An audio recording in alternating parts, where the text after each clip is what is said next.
Welcome to this new module on how to handle was and were in Spanish. We have to be extra careful when it comes to these words. For example, just taking I was. We have four possibilities, four different sounds that I was could be in Spanish. It could be either fui, era, estaba, or estuve. So the question becomes, how do you know? How do you know which is the right one to choose?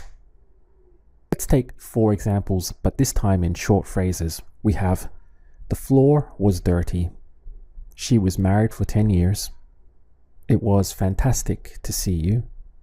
He was a professor, but now he's retired. So you can see in each case we have the word was in these sentences. But in the Spanish translations, there will be a different word for each one of these.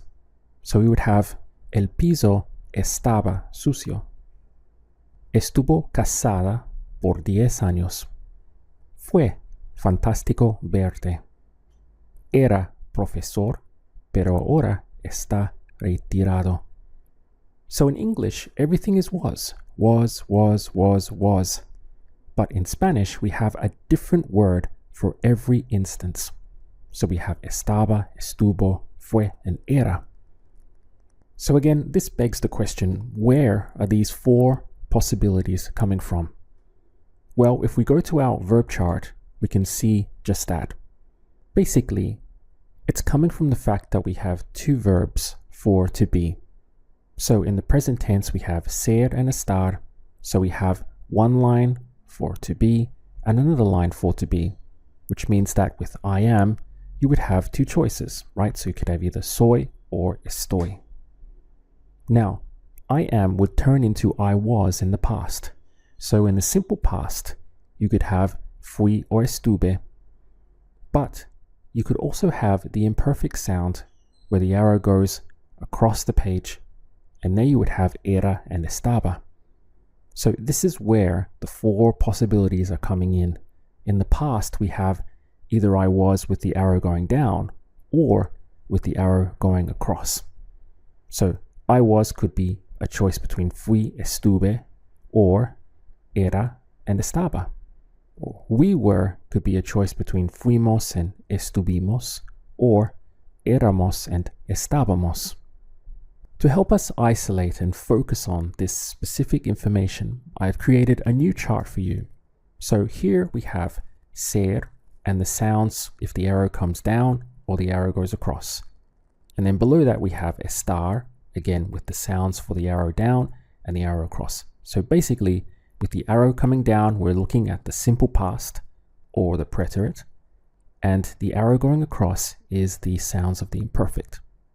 So it would be helpful if you could print out this chart because we're going to be using it a lot throughout this entire module.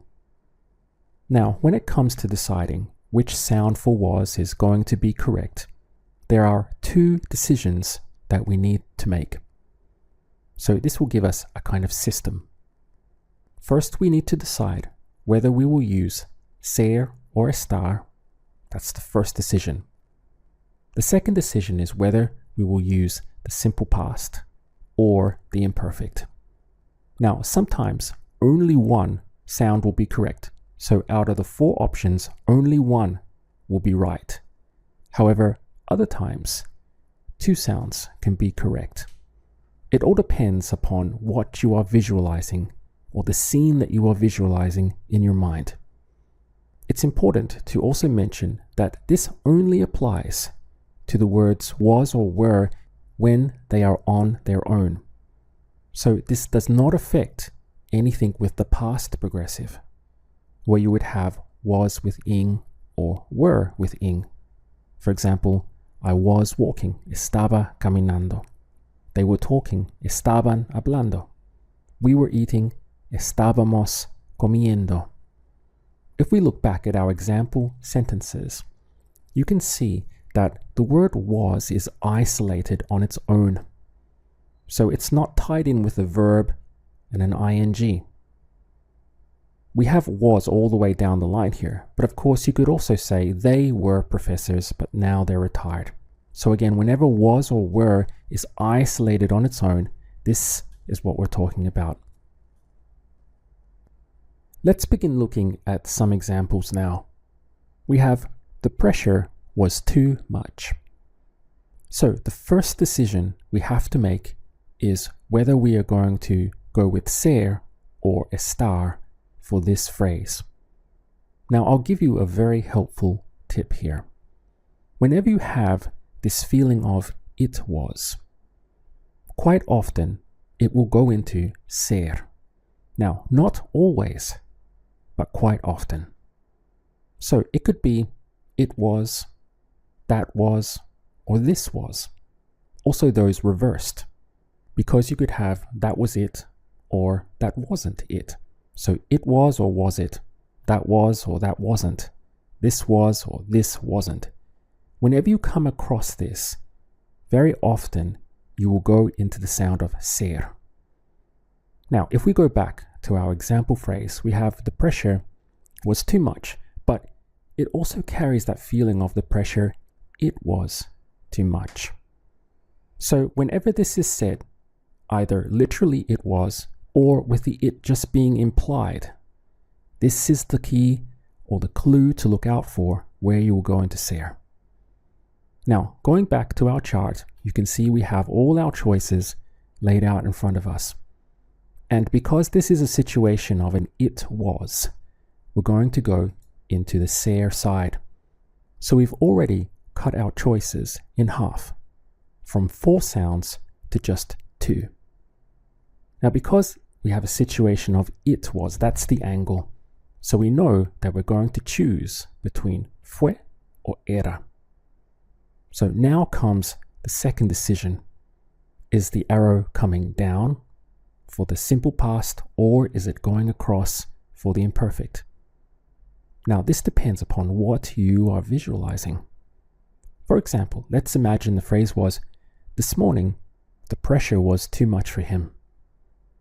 Here, with this idea and being very specific of this morning, the arrow comes down into the simple past. This is what we are visualizing, that within this time frame, this morning, the pressure was too much for him. So returning to our chart, we again have our 2 options, but fue goes green. That's the one we're going to use because this is what we're visualizing. So we have esta mañana, la presión fue demasiada para él. Now here's where it gets interesting, because let's imagine that same phrase was in a different context. So we could have, when I arrived to the office, I could see that the pressure was too much for him, so I offered to help. We have the exact same phrase, the pressure was too much. But this time, it's encapsulated into background. So this is what was going on at the time, and I offered to help him. This is the scene, this is what we are visualizing. So the arrow comes across the page. So it was a busy morning. I arrived to the office. Things were crazy. I could see that the pressure was too much for him. You see, this is the background, the arrow going across. And then on top of that timeline, I offered to help him. So now this changes the word of was into era. So we have this line going across like this. Going back to our chart, you can see the sound for era here because now this phrase is part of background, the scene, what was going on at the time, rather than being a statement with a full stop. So era goes green, and that's what you'll use. So cuando llegué a la oficina, when I arrived to the office, podía ver que la presión era demasiada para él. This is the story, the background. And then what happened?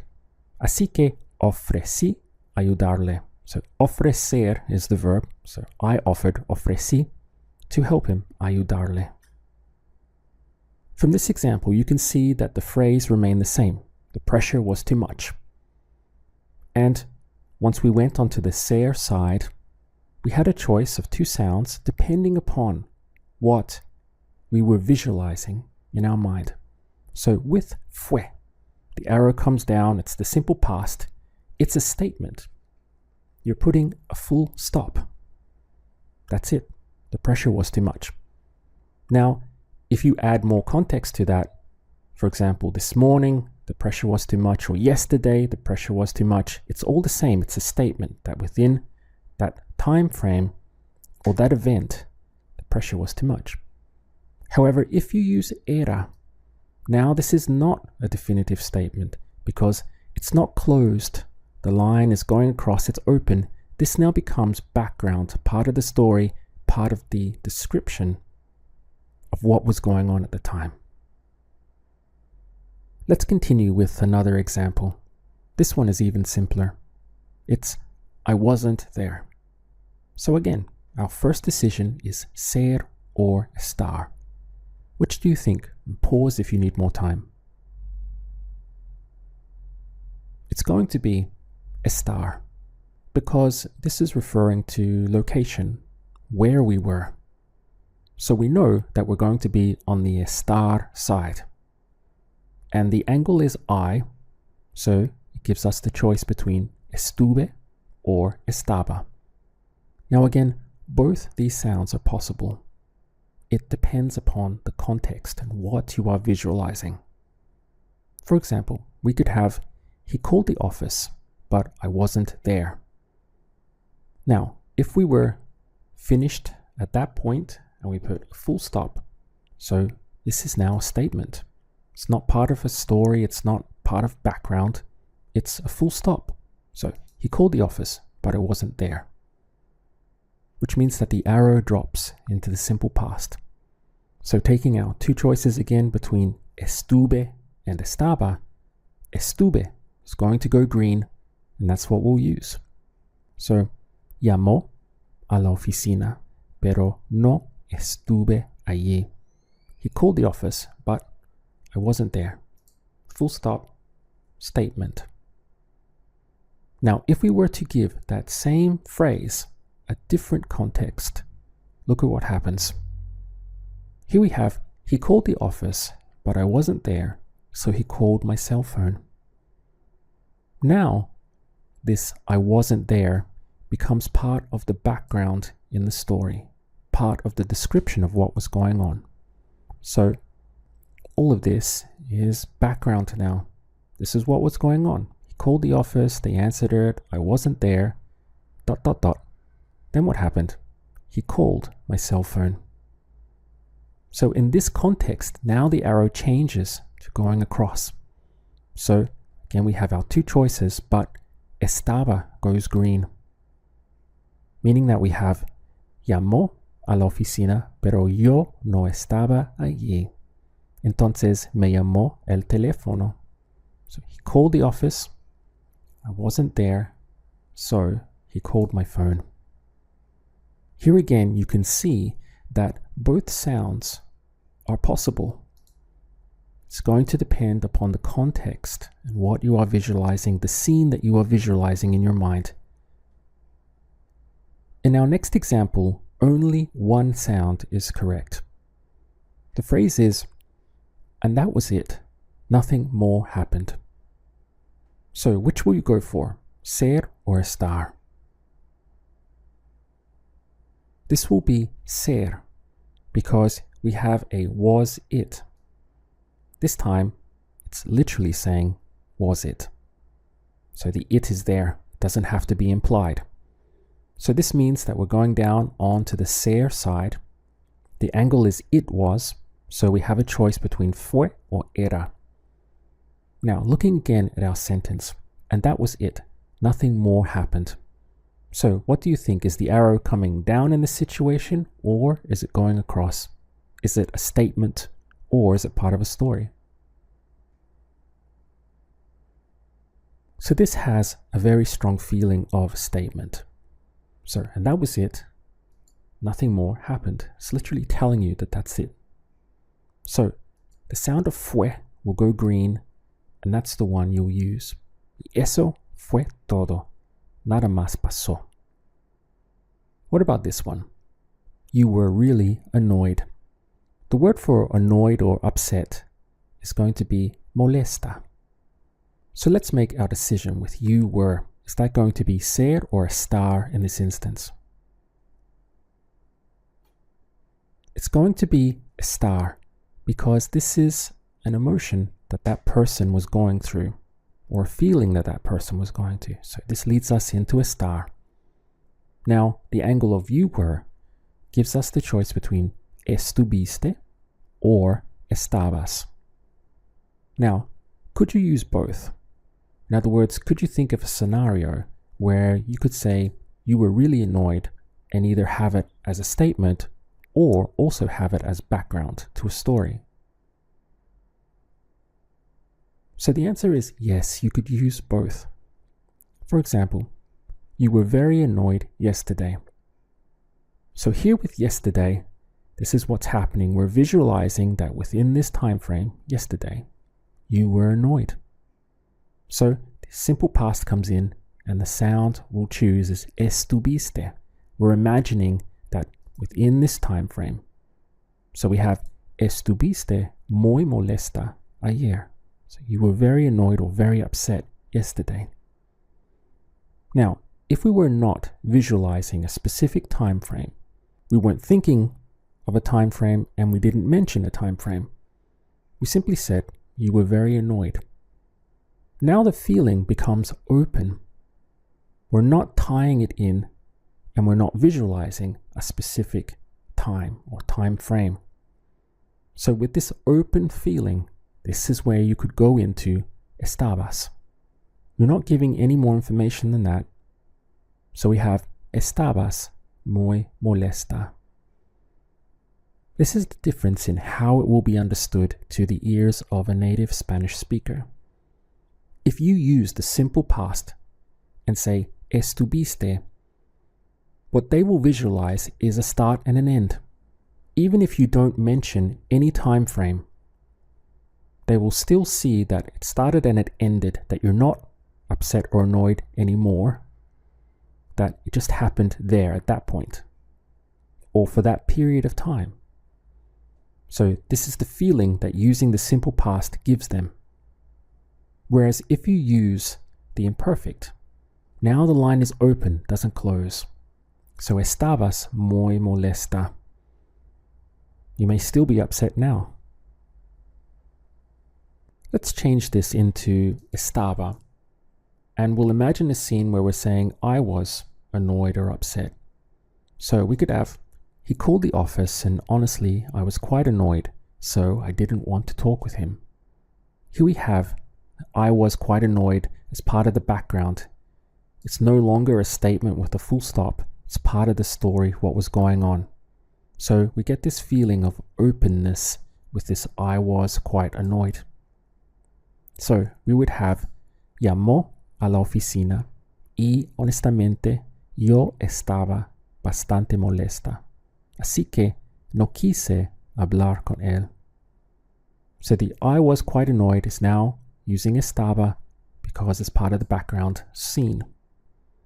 Notice also this word here of quise. This is the simple past because I didn't want to talk with him and I did not talk with him. This is what, again, the arrow coming down is saying. We did this in level 6 in numerous examples. Now, just out of curiosity, do you think that instead of quise, you could also use quería? Well, the answer is yes, but it would mean that the story would need to continue. And it could. For example, he called the office and honestly I was quite upset, so I didn't want to talk with him. But after 5 minutes I calmed down and decided to call him back. Now we have background for quite a big percentage of all of this. So all the way up to here. In other words, this is what was going on before this happened. I calmed down and decided to call him back. So here with I didn't want to, instead of quise, now it becomes quería, goes into the line, the imperfect sound, because it's become part of the background to the story. So you would have llamó a la oficina y honestamente yo estaba bastante molesto o molesta, depending male or female. Así que no quería hablar con él. Story hasn't finished, and quería is telling you that the line is still going across. Okay, so you didn't want to talk to him, but then what happened?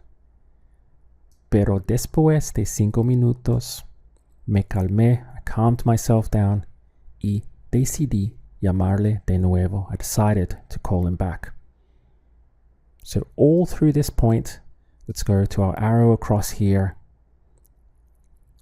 It's all background. So you can see that the sounds inside are reflecting that.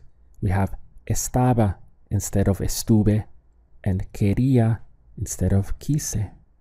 The sounds are open because the story is still going on. It was really hard to do it.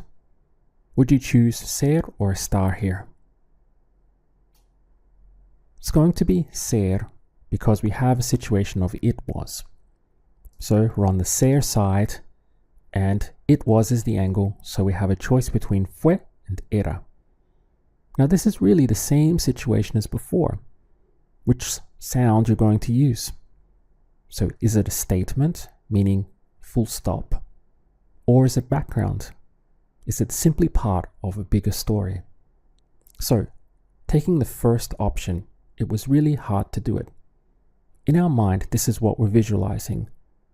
It's not part of a story, it's a statement. So we're imagining this thing, and we said, you know what, it was really hard to do it. So there, the simple past comes in, the arrow goes down. You could even expand it and make it even more implicit. So it was really hard to do it in less than an hour, but I succeeded. This again feels very much like the arrow coming down. So in both instances, you would go with the sound of fue. So fue muy difícil hacerlo. What we're visualizing here is full stop. It's a statement. Now, if on the other hand, we went into the sound of era, so this is the imperfect, it's open. Now this would need to become part of a larger scene. For example, let's imagine a different context. So I was trying to do it, but it was really hard. So I called my friend and she came to help me. Now what we have is background with it was really hard. It's no longer a statement. It's part of the story, part of what was going on. This is what we are visualizing. So there I was trying to do something, say trying to open the door. It was really stubborn. It was really hard. So this is what was going on. What did I do? So I called my friend and she came to help me. This is where instead of fue, you'll go into the sound of era because it's that open line. So you could have estaba tratando de hacerlo. So I was trying to do it, pero era muy difícil. Okay, then what happened? Así que llamé a mi amiga y ella vino a ayudarme. And she came to help me. So again, you can see that same distinction between the simple past using fue, muy difícil hacerlo. Statement, full stop. This is what a native speaker or a native Spanish speaker will visualize with fue. This is the feeling it gives them. Whereas with era, the line is open. So era muy difícil hacerlo.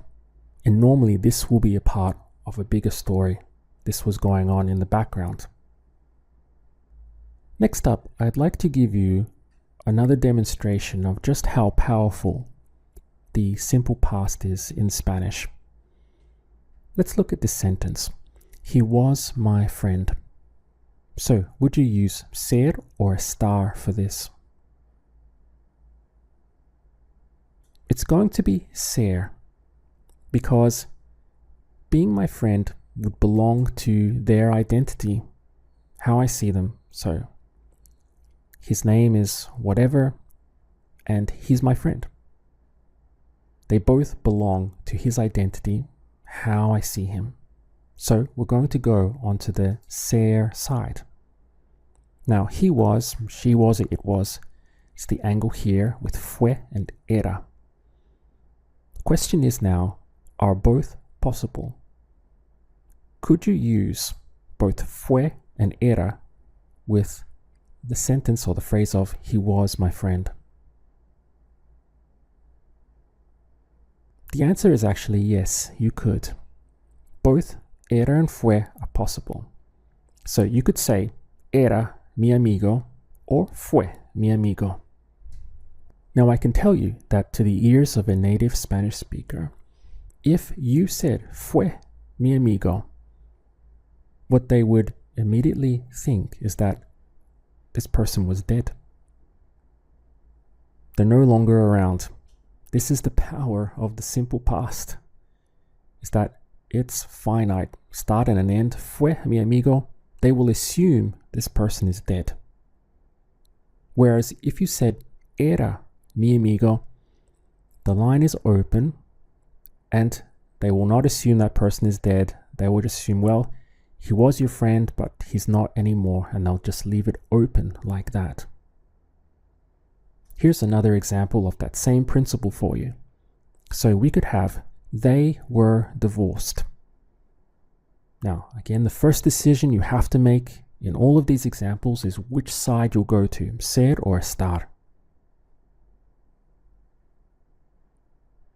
It's going to be estar because this belongs to your status. Whether you're single, whether you're divorced, whether you're dead, whether you're alive, whether you're retired, this is your status. So I'm going to go on to the estar side, and we have the angle of they. So the sounds will become either estuvieron or estaban. Now, if we look at them side by side, we have estaban divorciados. So this is the imperfect, and it has an open feel to it. Whereas estuvieron divorciados is the simple past, it's closed. If you said, so for they were divorced, you said estuvieron divorciados. Again, in the mind of a native Spanish speaker, this will mean that they were divorced for a period of time, because it's the nature of the simple past that it's closed.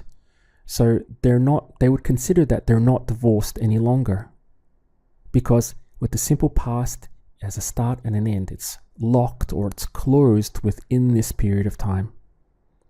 Whereas estaban is open, and they would consider that they are still divorced now. So for example, let's use real world examples here with the sentence. We have, they were divorced for 2 years, then they got married again. So you could have estuvieron divorciados por 2 años y luego se casaron otra vez. So by using estuvieron, we're saying they were divorced within this specific period of time, which happens to be 2 years. Now, even if you don't say for 2 years, and you simply keep it very simple and use estuvieron divorciados, because you have used the simple past, they will automatically assume that they're not divorced anymore, because that's the nature of the simple past. It has a start and an end. So again, depending upon what you are visualizing, they were divorced and nothing more, they're still divorced, you would go with estaban divorciados. I'll prove it again to you with another example of that same principle. Here we have the sentence of, she was an important part of our family. So would you go with ser or estar here? This would be ser, because again, this would belong to her identity, how we saw her. She was an important part of our family. This is not some emotion that she's going through, right? This is in general. This is how we see her, belongs to her identity. So we're on the side of ser, and we have he, she, and it. So the angles would be either fue or era. Now, normally you would say era. So it would be era una parte importante de nuestra familia. So she was an important part of our family. Line is open. What happens if you used fue? So fue una parte importante de nuestra familia. Well, they would assume one of two things. either that, again, she's dead because it's fue, or that she was an important part of your family, but for a specific set period of time.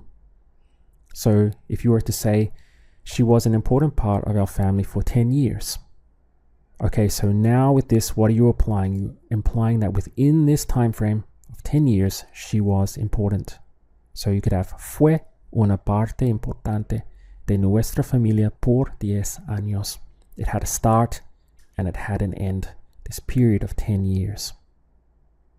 Now, over the coming videos, I'll give you many, many more examples of this at work. And I think you're going to find it very interesting. So I'll see you in part 2. Welcome to part 2. So let's continue with some more examples. In this next one, only one sound is correct. The phrase is, he was dead. So our first decision, ser or estar. Which do you think? This is going to be estar, because we're referring to the status of this person, whether they're dead or alive, retired, whether they're married or divorced or single. It's all relating to your status. So estar is the correct one to go for. Now, since the angle is he, she, or it, this leaves us with a choice between estuvo or estaba. And what I'd like to do is compare those side by side. So with estaba muerto, we have the open line. This is the imperfect sound. And with estuvo muerto, we have the simple past, so it's closed. Remember that I said only one sound was correct. So I'd like you to choose which one you would go for. The correct answer is estaba muerto. So let's examine why. If we have estuvo muerto, what does that actually feel like in the mind of a native Spanish speaker? You can see that we have within this time frame. So it would sound rather strange that, okay, this person was dead for this time and then they weren't dead because it's the nature of the simple past to end and close. And so they came back alive again. This is the clash that would occur. Whereas estaba muerto is the open line. They're still dead. They were dead and they're still dead. Nothing has changed, or that state hasn't changed. So this is a very good example again of how powerful the simple past is. If you were to say estuvo muerto, it would mean that person was dead for some time, that ended, and now they're back alive again. Let's rephrase that same concept. They were not alive. So again, we have our first decision, ser or estar. Which would you go for? It's going to be estar for the same reasons as before. We are referring to the status of these people. So with estar, we now have a choice between the sounds of estuvieron and estaban. Putting them side by side, we would have no estaban vivos or no estuvieron vivos. Which would you go for? The correct answer is no estaban vivos.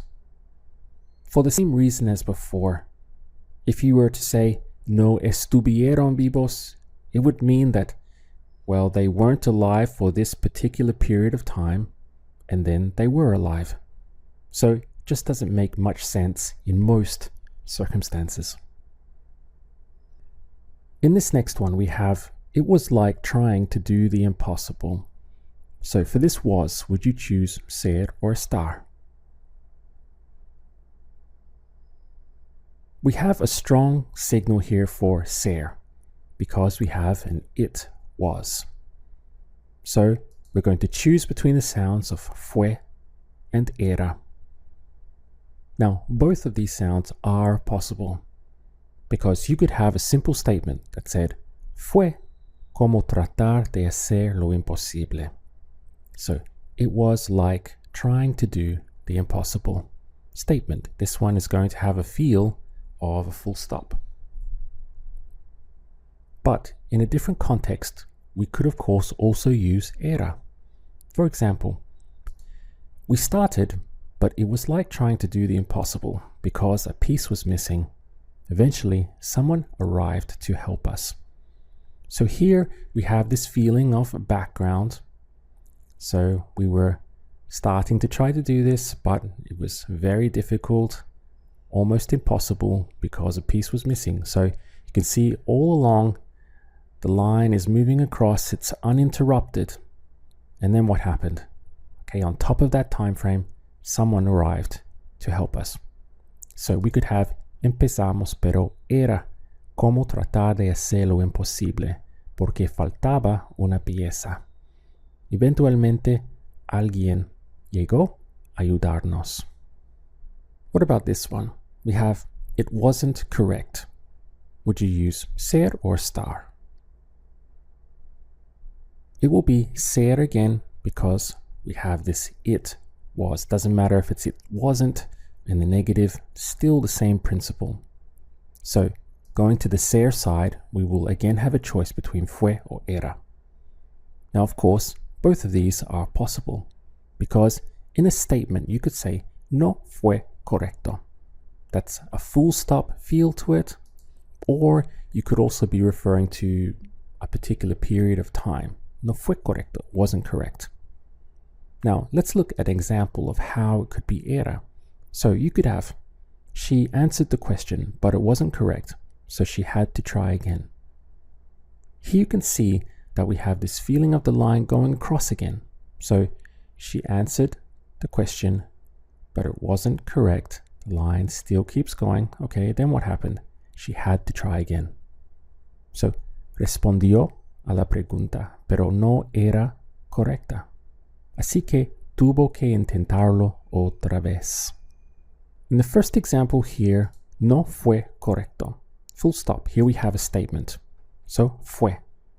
In the second one, we had background and open feel, describing the scene, so we went with era.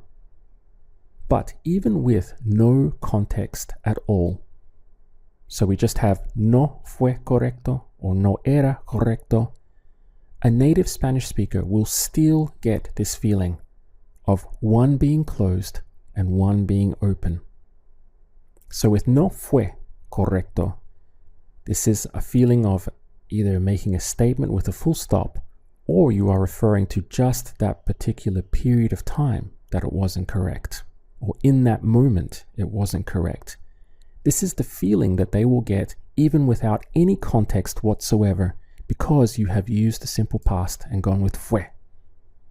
Now, using era, so no era correcto, the feeling they get is more open. So you don't have a time frame or a specific moment in time that you are referring to, and it's also giving the feeling that it's still incorrect now. So even without any context, a native Spanish speaker will still come to these conclusions because this is the feeling that you're giving them between using the simple past or the imperfect. Next up, we have this one. They were doing what was right. Now, first of all, don't get confused with they were doing. So this is not a part of it because we have a were with an ing. So this is past progressive. Estaban haciendo. The was that we are concerned about is this one isolated on its own. So it's not connected to a verb with ing. So this is where we have to make our was or were decision. So they were doing what was right. Which would you go for? Ser or estar? This one will be ser because again, it has that it was feel to it. For example, we could rephrase it and say it was right what they were doing. So this is what is giving us our it was feel, even though the it is just being implied. So therefore we'll go with ser, and it's going to again give us a choice between fue or era. Now both era and fue are possible depending on the context, but there's a little twist that is very important to be aware of. You could say, estaban haciendo lo que era correcto. So here we have, they were doing what was correct, or what was right, because correcto will stand for both of those meanings. So here we have this open line, and notice, or the important thing to notice, is that here we have kind of a match, because we know the past progressive is also an open line. That's the feeling of it. It's the same as the imperfect. They both marry well together. So, estaban haciendo lo que era correcto. This is imperfect feel, open line, and this is also imperfect feel, open line. Now, you could use fue, but with a twist. It would have to be hicieron lo que fue correcto. Here we have with hicieron the simple past. So this would carry a more literal meaning of they did what was correct. So notice we have hicieron, simple past, and fue, simple past. So this is the marriage that I'm talking about, where one matches with the other. And this is a very important concept in Spanish that we'll probably do a dedicated lesson on, because it comes up in the structure of Spanish a lot. So literally in English, in one instance we have they were doing what was correct, and in the other we have they did what was correct, or what was right, either way. So you have estaban haciendo lo que era correcto versus hicieron lo que fue correcto. Now highlighting those, you can see the match. Here we have past progressive, open line, matching with era, the imperfect, which also is an open line. But below we have hicieron, simple past, matching with fue, simple past. Now the thing is, you can't interchange those. You can't say estaban haciendo lo que fue correcto. This is the mismatch, because this is an open line and this is closed. Also reversed, you couldn't say hicieron lo que era correcto. It would have to be fue, because now these two are not matching. We have the simple past with the imperfect. So just be aware of that clash. And again, we will do some dedicated lessons on this, because this type of sentence structure comes up a lot in ordinary conversation. Let's have a look at this next one. It says, we were with our grandmother all afternoon. So which would you choose, ser or estar? It's going to be estar because we're talking about location, where we were. So from the we angle, we will have either estuvimos or estábamos. Now, which one is correct? Which one would you go for? This one would have to be estuvimos, because we are referring to this particular moment in time. So estuvimos con nuestra abuela toda la tarde. So all the afternoon we're mentioning this time frame, we're tying in the phrase to this specific period of time. Now of course you could also use estábamos, but you couldn't use it in that context because you had mentioned a specific time frame. You could simply say in a general way, we were with our grandmother, and not mention any particular time. You just leave it open. So you would have estábamos con nuestra abuela. Someone could ask, hey, what were you doing? And you would simply reply, estábamos con nuestra abuela. And that's perfectly fine. You're just leaving it open. There's no specific information or time frame about it. Of course, if you wanted to, you could develop it and add more context. For example, we were with our grandmother while she was preparing lunch. So here in all of this, we have this open line. So, estábamos con nuestra abuela mientras estaba preparando la comida. Notice again the match that is occurring here. We have estábamos, so imperfect, open line, and estaba preparando, again, this open line. In a way, this could also be seen as a statement. So, what were you doing? Estábamos con nuestra abuela mientras estaba preparando la comida. And I could end it there. I don't need to continue the story, and it's not background to anything else. It's functioning like a statement.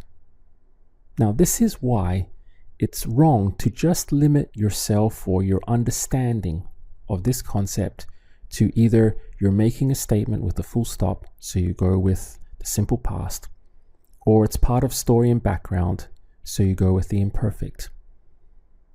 Now, while that is a very important concept that works extremely well with this, it's not the whole story. Because I could continue even further. I could say, estábamos con nuestra abuela mientras estaba preparando la comida. Era una noche hermosa y todo el mundo estaba feliz. Now, I don't need to continue the story. That is the story. That's what was happening. And you can see that we have an open line all the way through with all of these sounds. So, estábamos, estaba preparando, era, estaba. So for this reason, it's much better to focus on how each one feels. So with the simple past, what you should visualize is this. So this means that it happened within this particular time frame or in this particular moment, or it was that way for some time and then it stopped. It was something else afterwards. This is how simple past feels and how you should visualize it.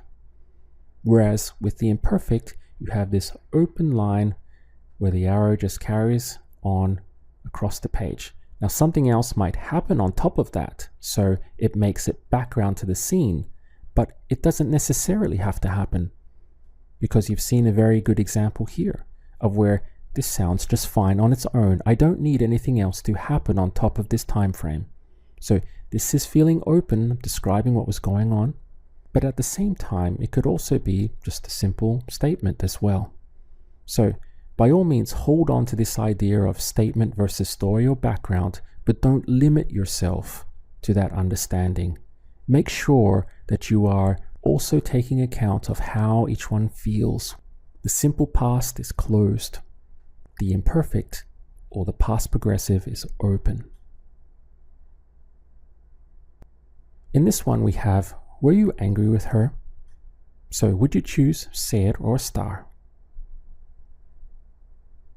It would be estar, because we're referring to an emotion that you were going through or a feeling that you were going through. So this gives us a very strong signal for estar.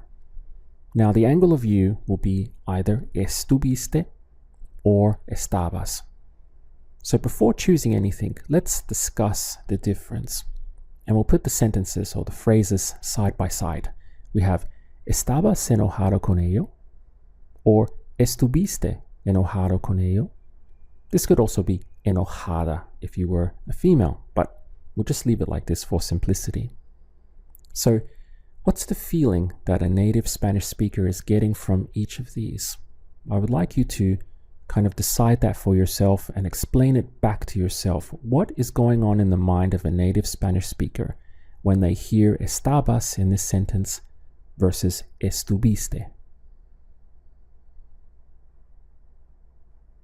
So with estabas, they're getting this open feeling, meaning that they're asking if you were angry with her, and they're just leaving it open. They're considering the fact that you are still or may still be angry with her. The line isn't closed, it keeps going across. So this whole thing is still in play. Whereas using estuviste enojado con ella, this means either that it was just in a particular point of time or length of time, or they are assuming that you're not angry with her anymore because it's ended, it's closed.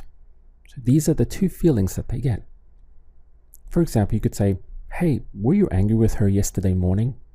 Now this is very clear. Only one sound will be correct here because you've mentioned the specific time frame. So it could be like, Oye, ¿estuviste enojado con ella ayer en la mañana? So here we have estuviste, the simple past. So we get this feeling of we're only referring to you being angry with her within this time frame, yesterday morning. Now, going back to our chart here, you can see that obviously both sounds are possible, but they give different feelings. And this is what you need to be aware of. Between choosing one or the other, you are creating this feeling in the mind of the native Spanish speaker that is listening to you. Up next, I have an interesting example for you of how a general rule gets broken. That general rule is where we have this it was going to ser.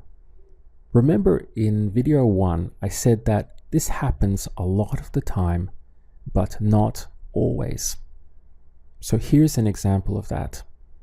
The phrase is, the door was open. Now here we have a very strong sense of an it was situation. So the door, it was open. So going on that general rule, which does apply a lot of the time, you might go for ser. But you would be wrong. The correct answer is of course estar. Because with this phrase, whether the door is open or closed, whether it is locked or unlocked, this is the current state or condition that the door is in. If you were to go with ser, you would be saying something about the door's identity, meaning that it was forever open, always open. But that's not really the case here. What we are referring to is the current state that the door is in, not something that is related to its identity.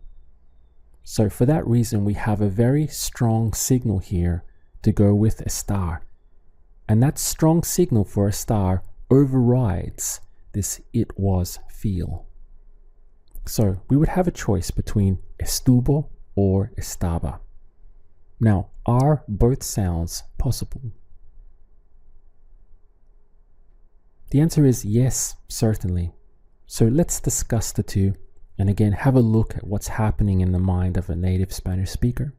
So we could have la puerta estaba abierta versus la puerta estuvo abierta. So in one we have an open line and the other one is closed. So again, tell me what is happening here. What are they visualizing in both these examples?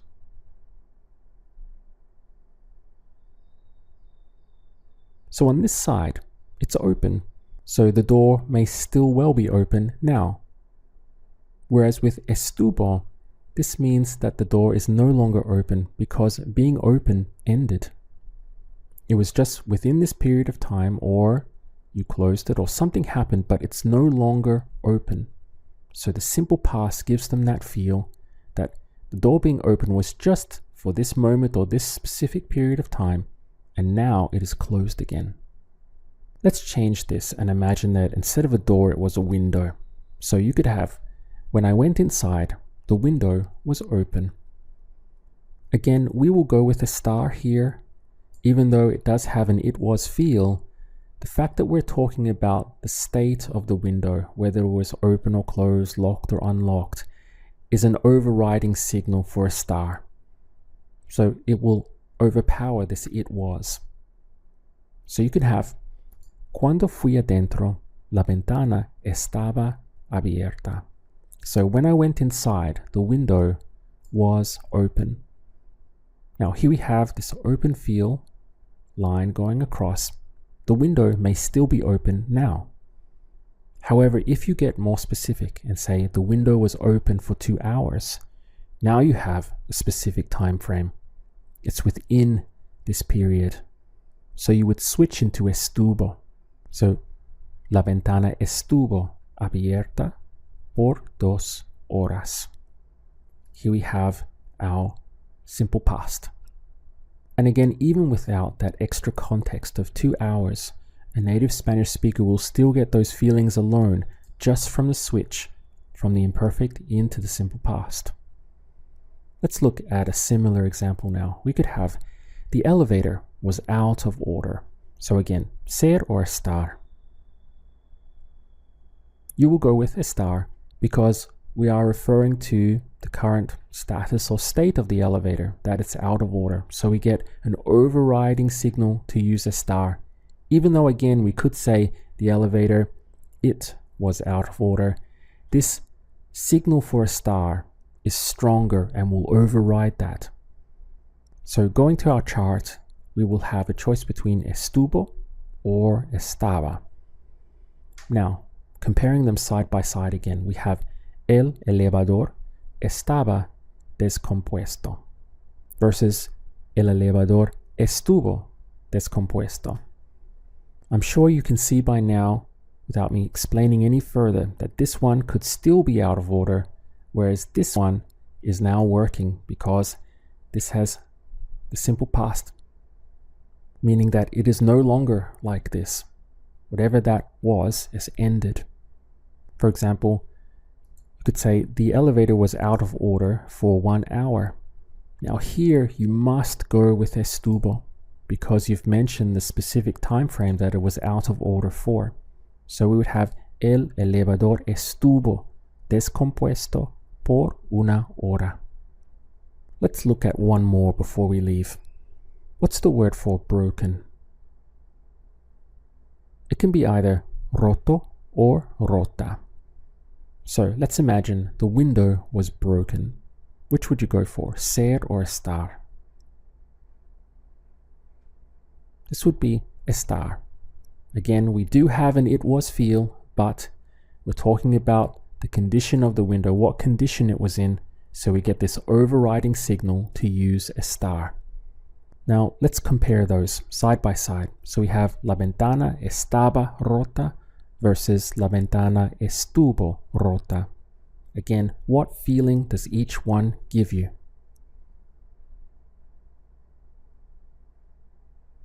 In the first one, the line is open. The window may still be broken now. It was broken and continues to be broken. Whereas this one, simple past, now it's fixed. It was broken, that ended, now it's something different, probably fixed. So la ventana estuvo rota. Either for that particular time, that amount of time, that moment in time, this was something that happened and now it's different because the simple past is closed. I remind you again that both of these could be said as statements, but they just have different feelings to them. And one more thing I'd like to bring your attention to is this relationship between estuvo and rota. So here we're going to end with something a little more advanced, a little more complex. So if you were to go with estuvo, okay, so we're saying that the window was broken yesterday. We're putting a time frame on it and that now it's fixed. It would be much better to use this word of descompuesta. So la ventana estuvo descompuesta. The same as we did for the elevator being out of order or being broken.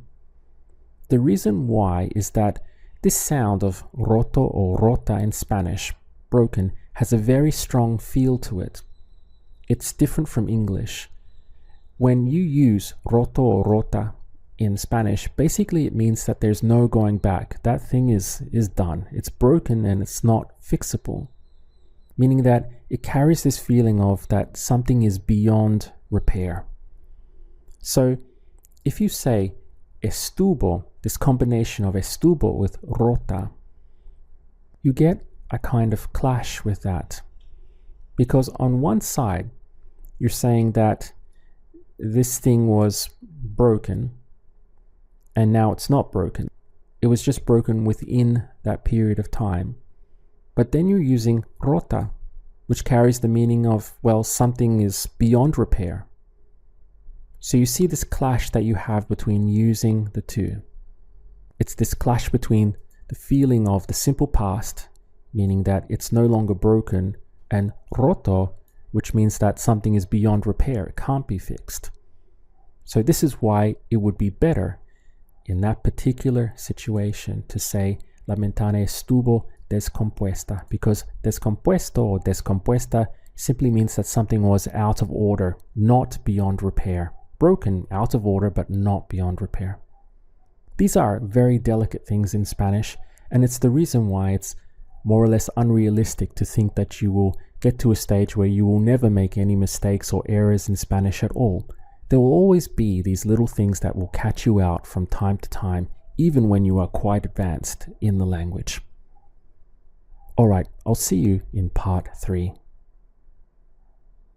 In part 3, we're going to talk about two important words, which are siempre and nunca. Now, both these words act as triggers for the simple past with was and were. For example, I was always aware of my limitations. Now, when you are talking about being aware of something or conscious of something, we're going to fall on the estar side. So we know that we have our choices as either estuve or estaba. Now, because we've used the word always, this will trigger the simple past, meaning that between the two choices, we will go with estuve. So the correct answer is siempre estuve consciente de mis limitaciones. I was always aware of my limitations. Now, if we were to remove the word always, so we simply said, I was aware of my limitations.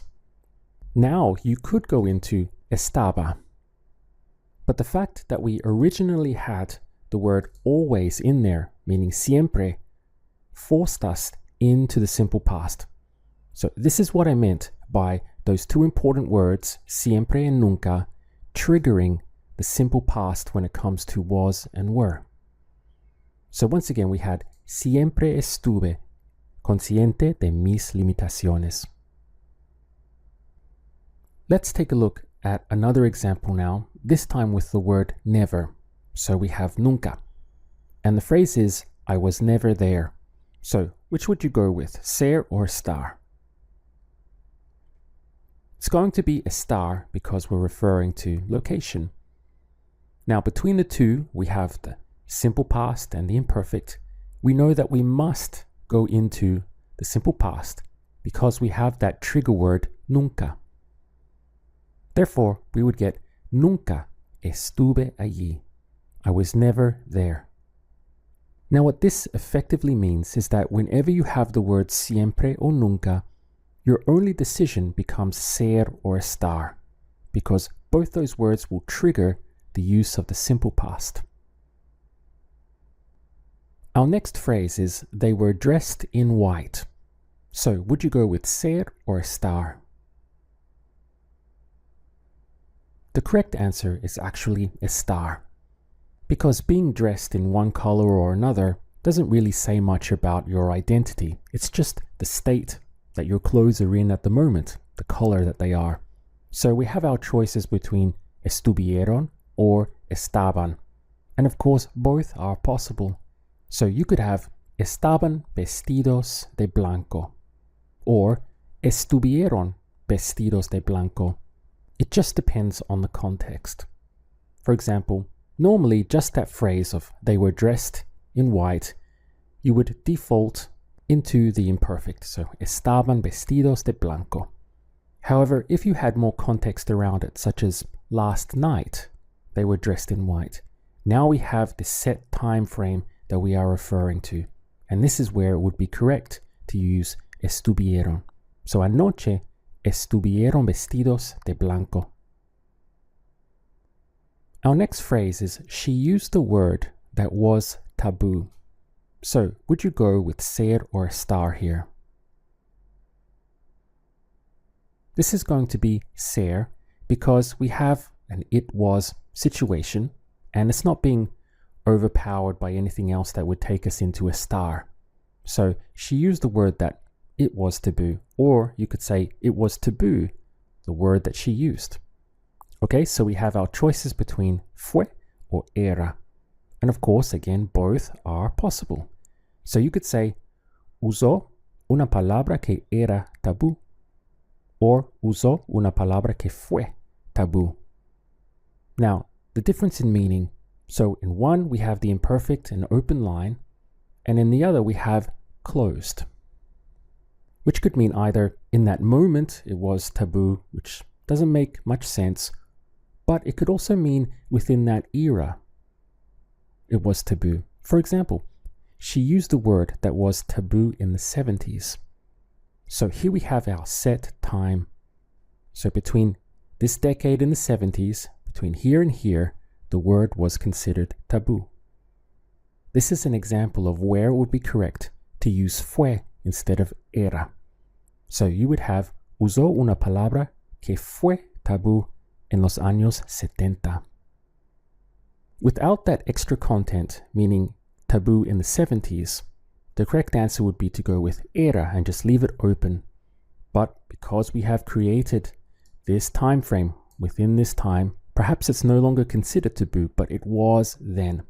So this is why we have this opening and the close with fue. That was the first time. Would you go with ser or estar?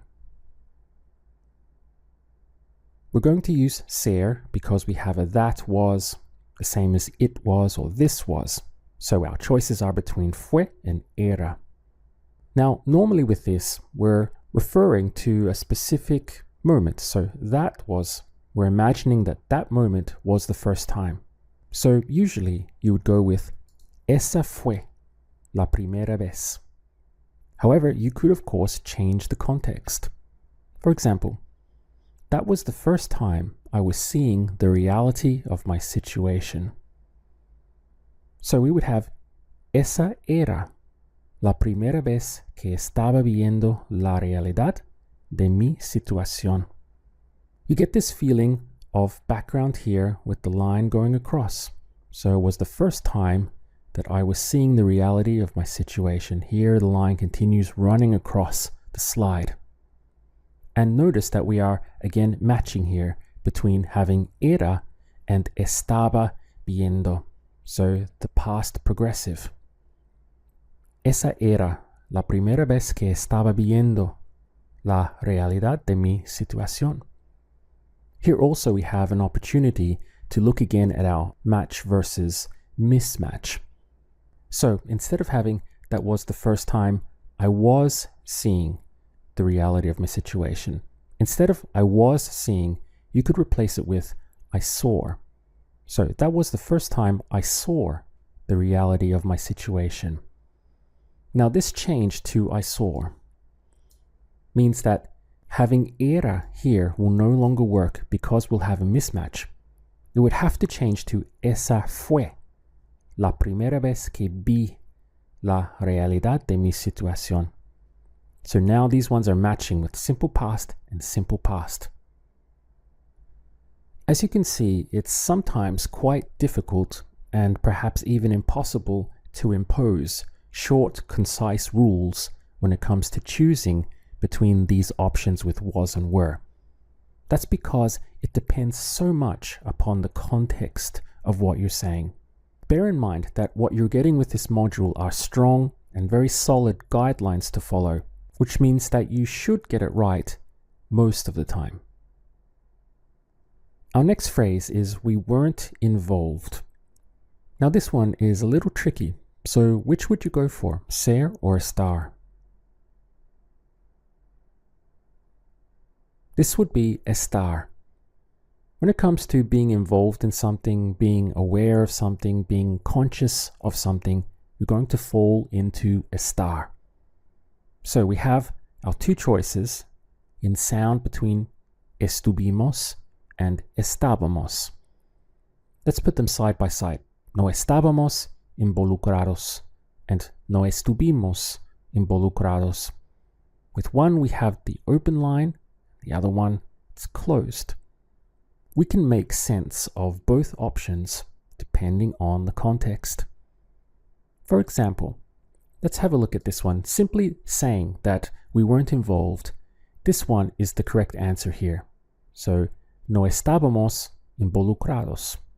We have no more information than that in the phrase, so we just leave it open. There's no reason to go into the simple past.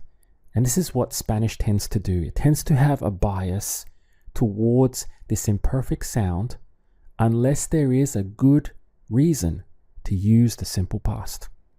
So just that phrase on its own, we weren't involved. This is the correct reply. So no estábamos involucrados. But let's change the context now. What if the phrase was, we weren't involved the first time, but the second time, yes. So now you have a context, a time frame.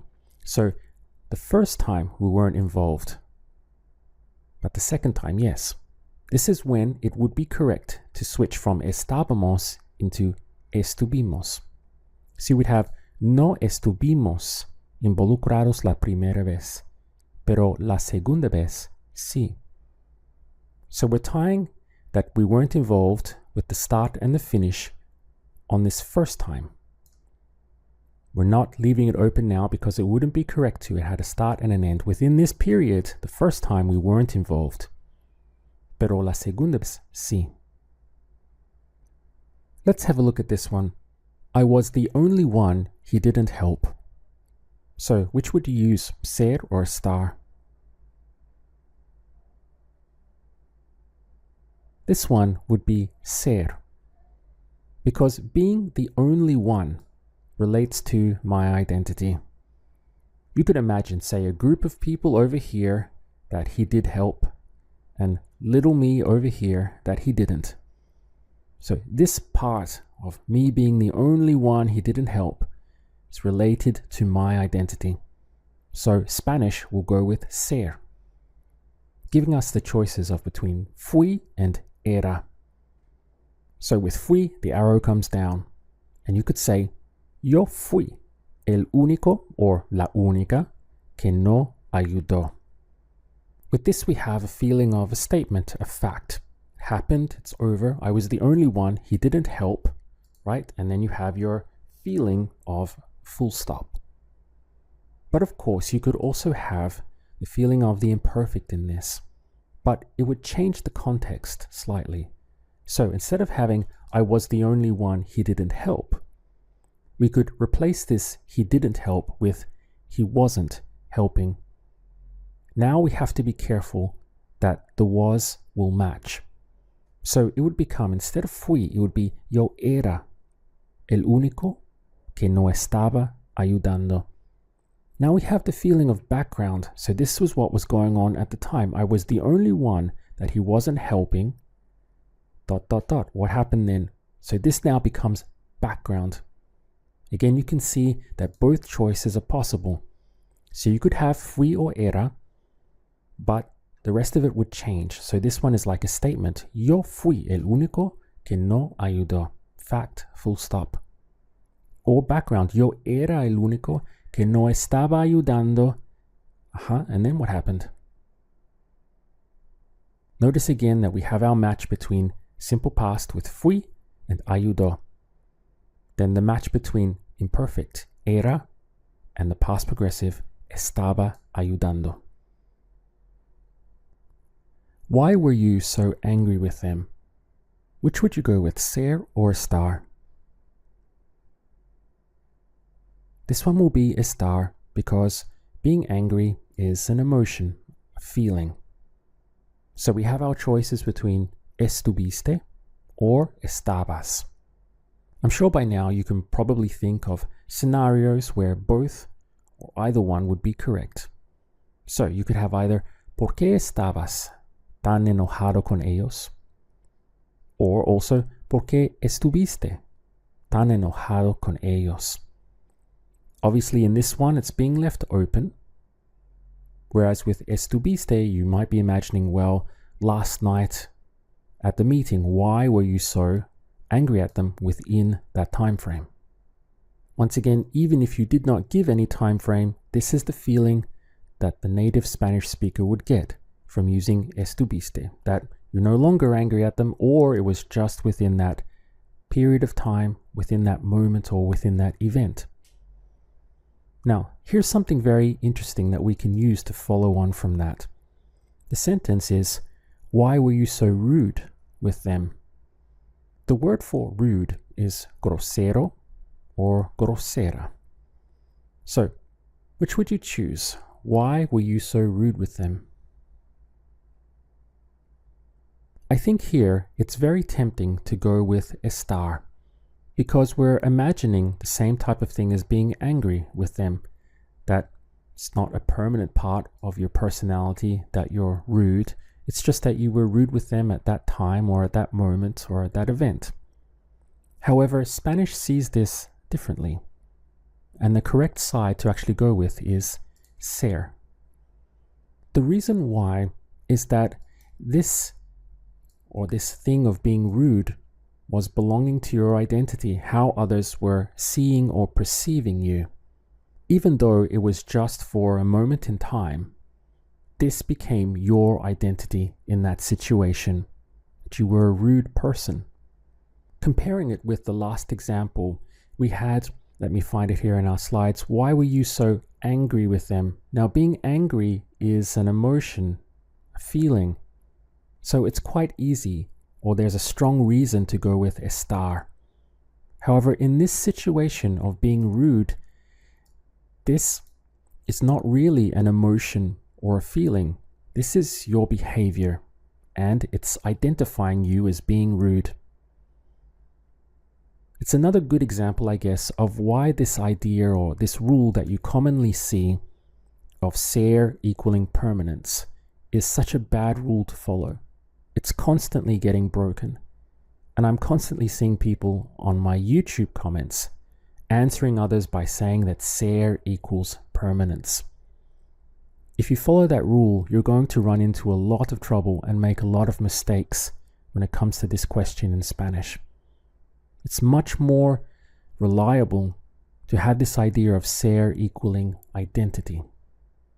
I think we're probably imagining that at this point in time, we were rude. So the more likely candidate to go with is fuiste. So you would have, ¿por qué fuiste tan grosero con ellos? Let's put those two examples side by side, because you can see just how similar they are, yet Spanish went with estar on one side and ser on the other. Why were you so angry with them versus why were you so rude with them?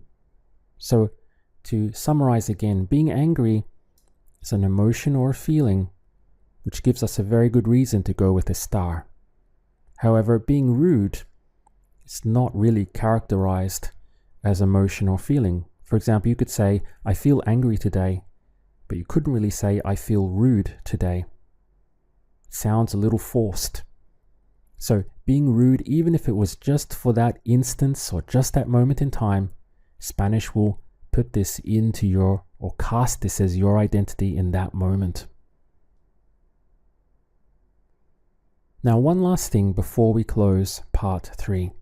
I would like to again reiterate that Spanish tends to have a bias towards the sound of the imperfect. And it uses this horizontal line, this imperfect sound, much more than we do in English. It will tend to default into the imperfect unless there is a strong reason for using the simple past or the preterite where the arrow comes down. Now, this not only applies to was and were, but it actually applies to all verbs. So just be aware that we have this bias in Spanish for the imperfect sound. If there is no specific reason to go into the simple past, you will default to using this horizontal line.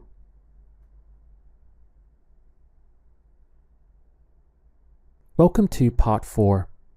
I'd like to go back to this idea of it was very frequently falling into the side of ser. So just it was with no other overriding factor for estar. It was, that was, this was. Also reversed, it wasn't, that wasn't, this wasn't. All of these will go into ser. As you've seen, this happens a lot.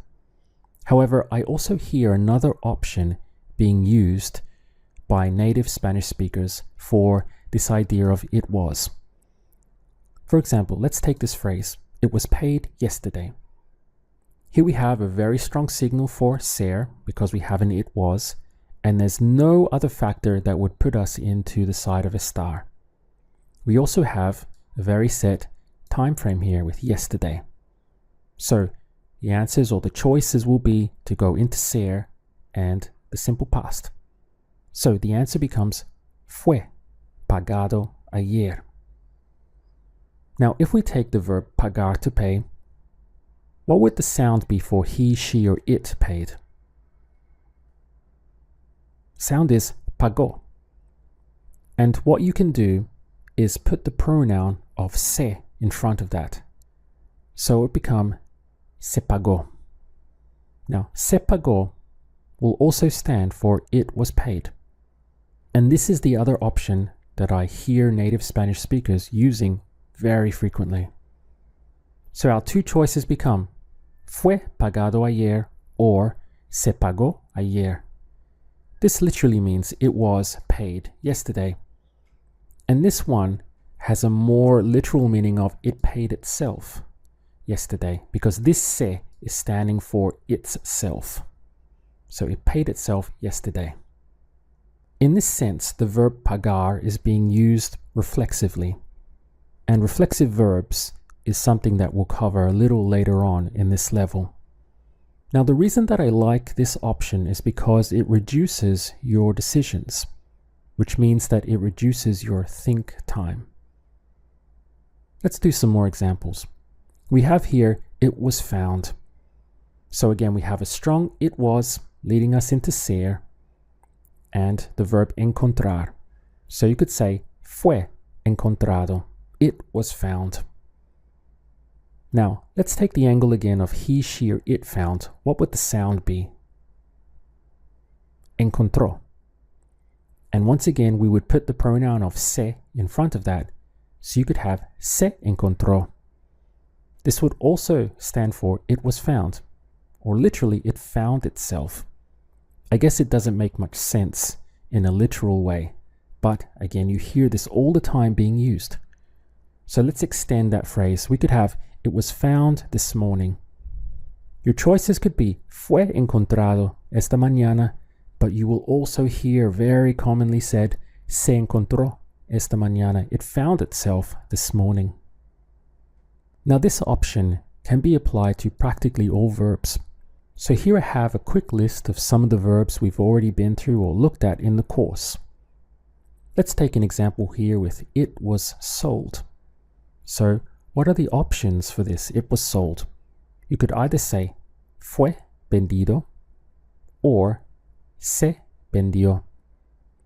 Here we have vender, right, as the main verb. So you would go into the simple past for he, she, it, vendió, and then simply put se in front of it. So it sold itself, se vendió. So it was sold yesterday, fue vendido ayer, or se vendió ayer. Let's take another one here. We have it was said. And let's extend it by saying it was said many times. So again, you could have your options. You have fue dicho muchas veces or se dijo muchas veces. Another one might be, say, it was prepared. Again, extending it, we could have it was prepared very well. So you could have fue preparado muy bien or se preparó muy bien. Either way is correct. It was received. And actually, let's extend this with it was never received. So we have an it was pushing us into ser, and nunca pushing us, or this word never, pushing us into the simple past. So you could have nunca fue recibido or nunca se recibió. It almost doesn't matter which one you choose. It was accepted. So we could have, but this wasn't accepted. So, pero esto no fue aceptado. Or, pero esto no se aceptó. In each case, notice that we have the use of was. Could also be a word either way. And very often, native Spanish speakers won't bother with fue at all. So our literal word for was or no fue wasn't. They will instead use the verb reflexively with this se in front of it, and it means the same thing. Again, reflexive verbs are something that we will cover later on in this level, but it's an important part of this module because it specifically relates to how we are going to handle was and were in Spanish. While these guidelines or rules are often very helpful, I want to remind you to continue judging each case on its own merits. For example, let's look at this list here. We have it was, but these are not going to fall onto ser, because being full, being empty, being locked or open, being clean or being dirty are all states or conditions. So this gives us an overriding, more powerful leaning towards the use of estar. So don't just see it was and automatically default into ser. You have to judge each case on its own merits. And here we have a strong case, a stronger reason to go into ser. These are not part or not belonging to identity. These are current states or conditions that things are in. So you will have either estaba or estuvo on the side of estar. Look at this next list. We have it was again all the way down the line. It was fast, slow, new, old. It was orange. It was heavy. Now, these all are classified as belonging to identity in Spanish. So if you have a fast internet connection, that's its identity. If you have an animal like a turtle that typically moves slow, that belongs to its identity. Also, if a car is brand new or if it's old, again, this is its identity. If you have an orange, right, like a fruit, well, its identity is being orange. So these ones will go into ser because of that reason, because all of these relate to identity. Now here's why it's especially important to continue judging things on their own merit. Let's look at that same list again, and I'm going to highlight this one. It was orange.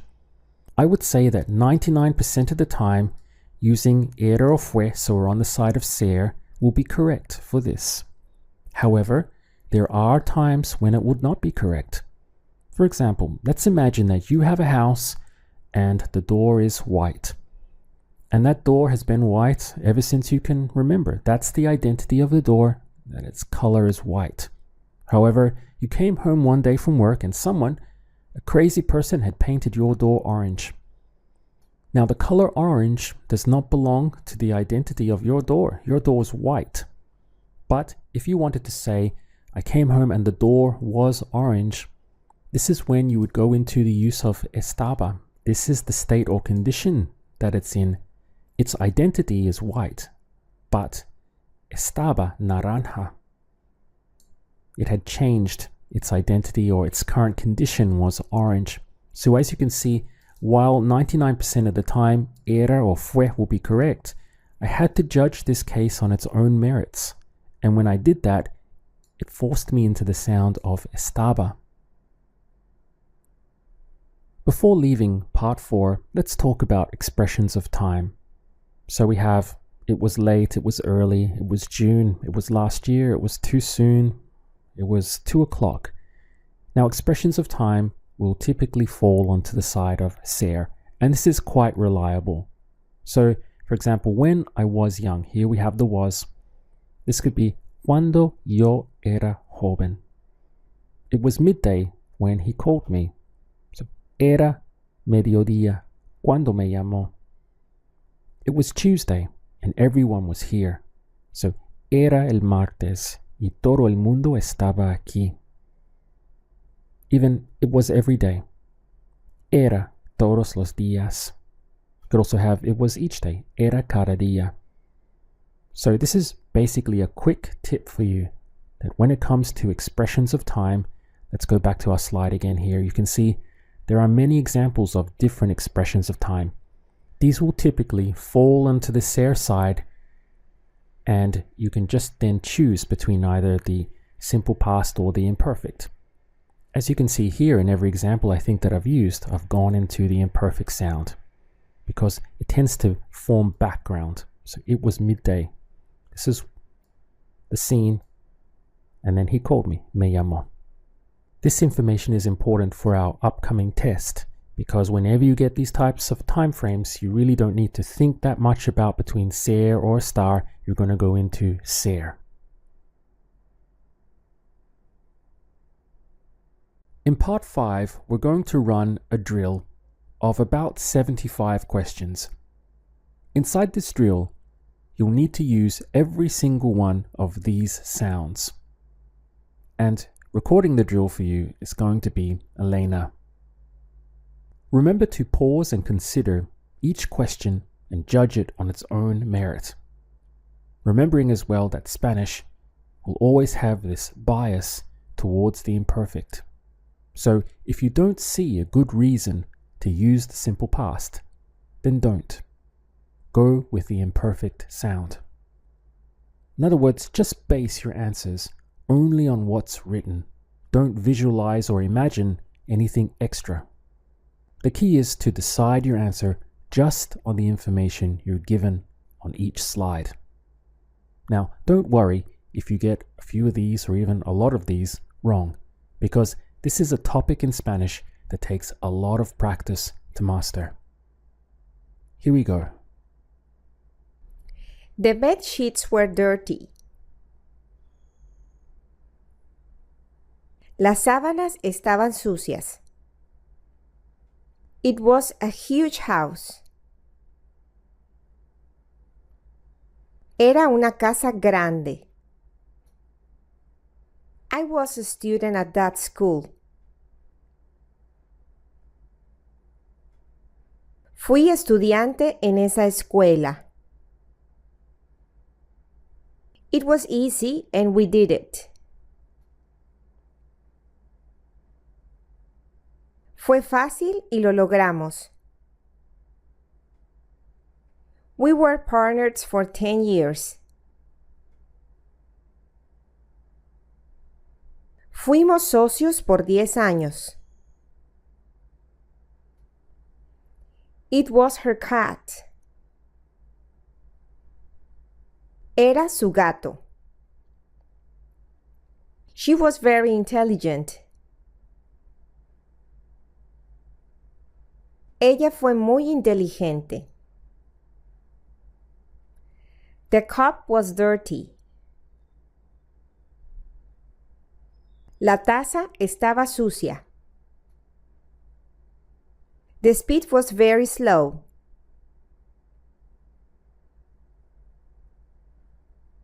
La velocidad estaba muy lenta. It was a disappointing day. Fue un día decepcionante.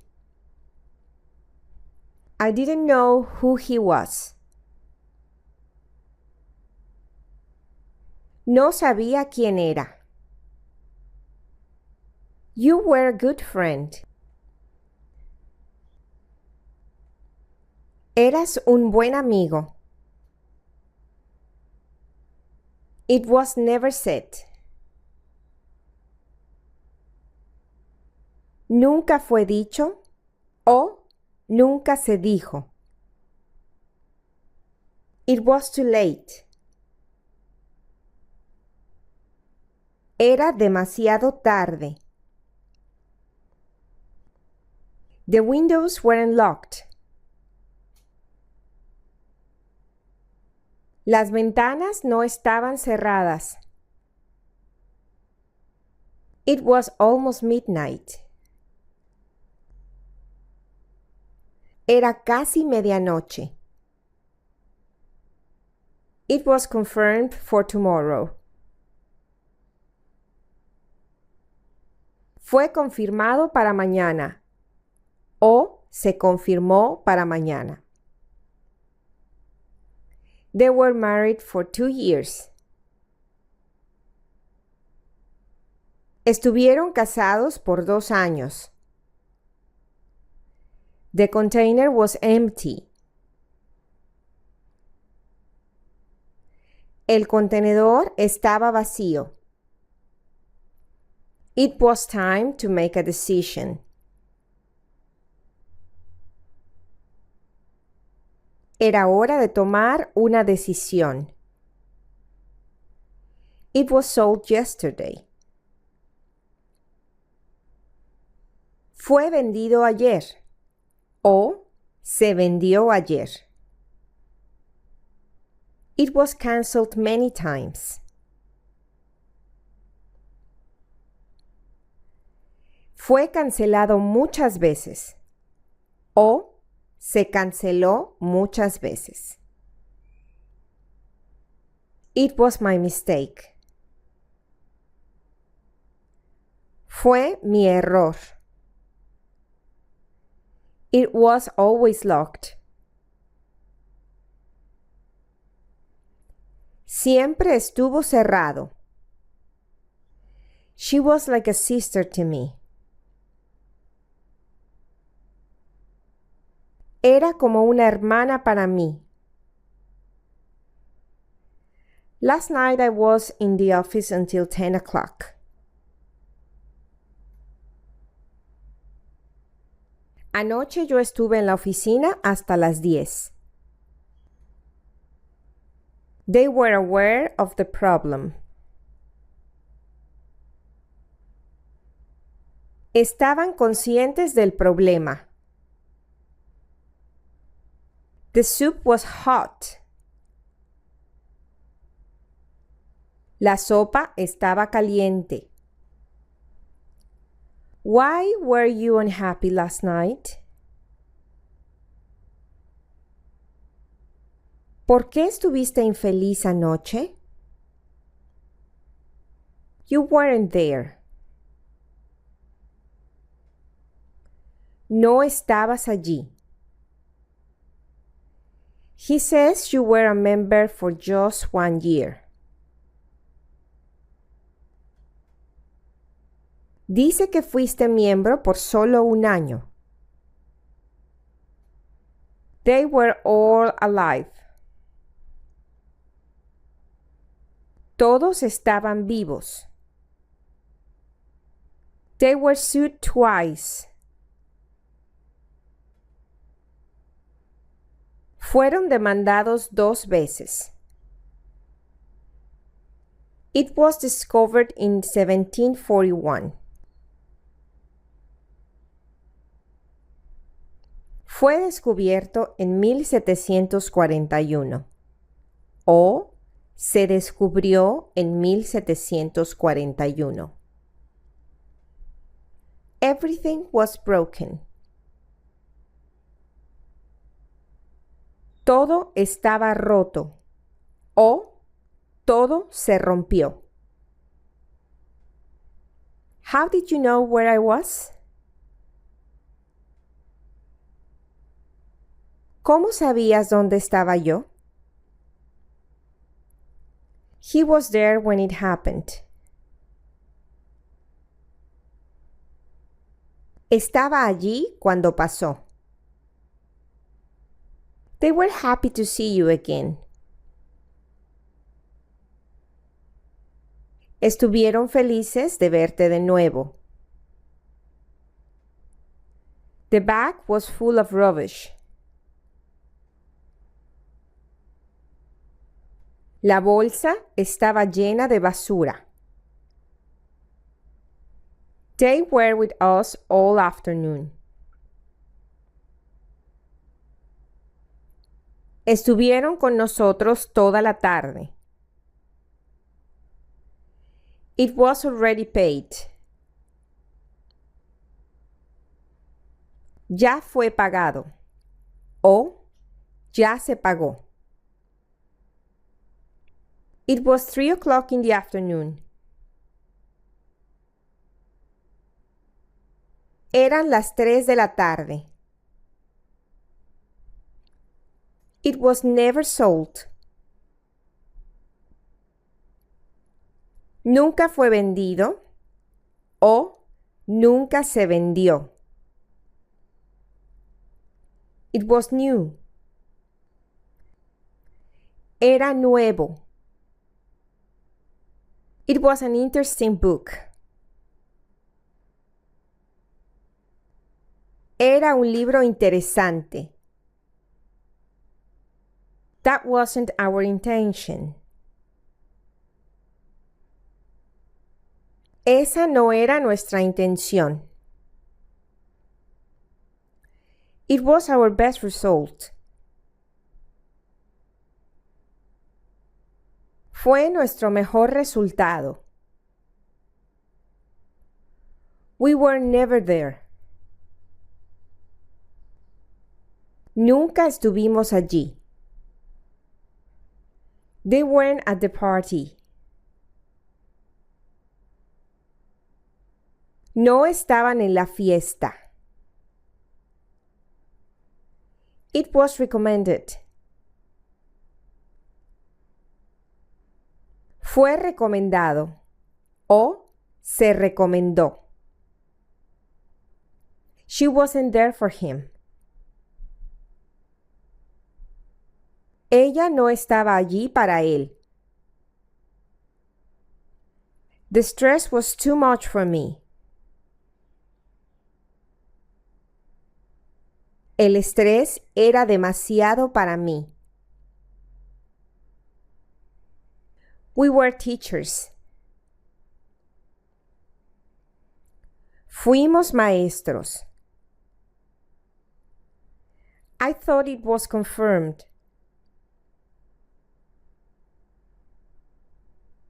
Pensé que fue confirmado. O pensé que se confirmó. It was written by Mozart. Fue escrito por Mozart. O se escribió por Mozart. They were the only ones that were there.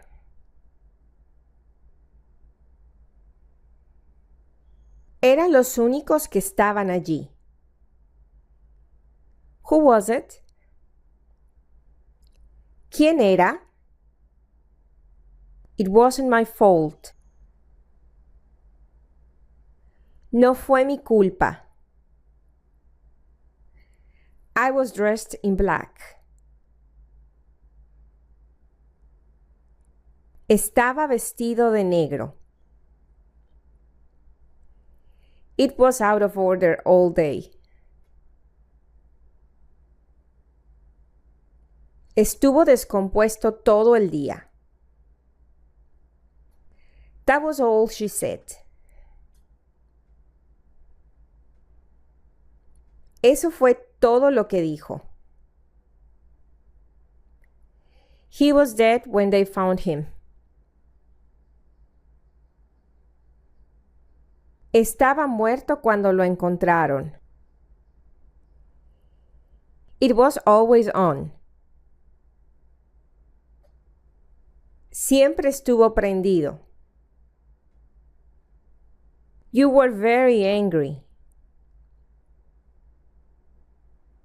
Estabas muy enojado. It was yesterday.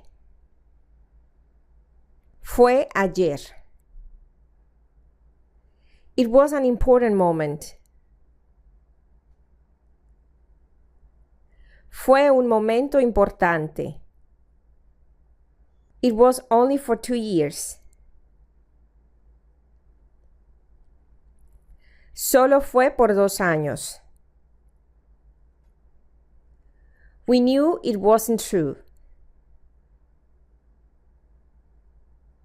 Sabíamos que no era verdad.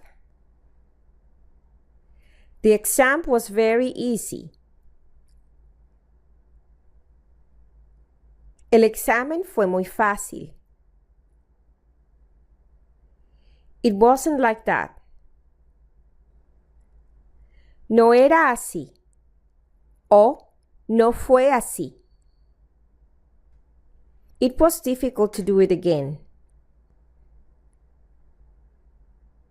Fue difícil hacerlo de nuevo. I was a baby when it happened to me. Yo era un bebé cuando me pasó. It was in the library. Estaba en la biblioteca. We were very excited. Estábamos muy emocionados. We were a happy couple. Éramos una pareja feliz.